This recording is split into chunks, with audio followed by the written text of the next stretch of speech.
Hello, today I'm going to be repairing the hole in this pretty satin blouse. It's quite a lightweight satin, so it's sort of prone to tearing at weak points and under stress. I think this is the back of the shoulders, I guess, with the arm movement. It's become, well, quite a weak fabric. The seams are joined with a nice jersey, so actually the seam is quite in good condition, so I can use that as a base for doing my repairs. And what I'm not going to do is sew up here and couch together, otherwise we're going to end up with puckering or pleating at the top and bottom. But I am going to be using a piece of satin. I'm going to put it behind the hole, and then I'm going to couch down all the loose threads and things into this. Ordinarily I would be using a piece of satin ribbon, but as I'm filming this in lockdown, I've actually got a piece of bias binding and I have sewn the ends over and I have couched them together. So I'm just going to put you on pause while I pin that in place, and then I'll come back to you. So I've stitched down one side of the ribbon, for want of a better word, and I've pinned it in place the other side. So it's nice and secure on the one side now. And if we flip over,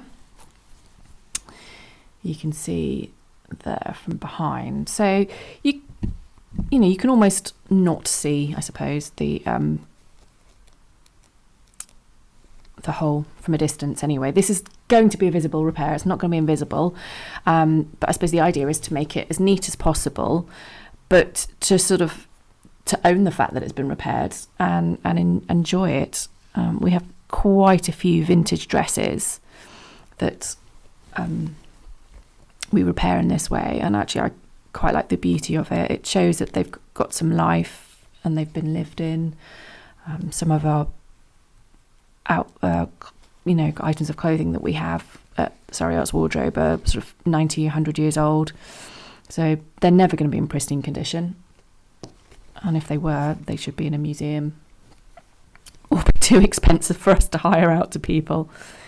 So I'm just going to go around all over this, making lots and lots of tiny little stitches and hold it in place. It's going to be a labour of love. We had one actually similar place, underarm hole repaired on a dress last year, and it was repaired by a mother and daughter. I think they spent almost a full day between them sitting there and doing this. So I'm just going to tiny little stitches, and because I'm working black on black, you're not really going to be able to see them. Okay, so here we are about an hour and a half later, and I have finished couching down all these little loose threads and stitches. As you can see, it's not too visible. I did contemplate using colours around the edge of the flower, but actually it wasn't much bigger than you see there, so I decided against it. And they're quite dark toned anyway, so I think it kind of tones in quite well. So what I've done is stitched all the way up this edge up here, just to hold this side of the fabric down properly as well.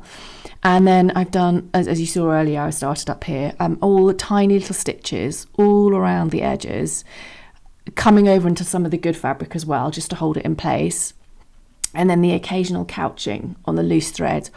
All my stitches going up and down, same direction, so it doesn't look too messy, I think. And so I'm quite pleased with that. And I think, so if I just undo the embroidery hoop here, I have used an embroidery hoop just to keep the fabric taut. It does make my life a lot easier. Not essential, but I think probably on quite a large hole like this, it's a good idea if you've got one. And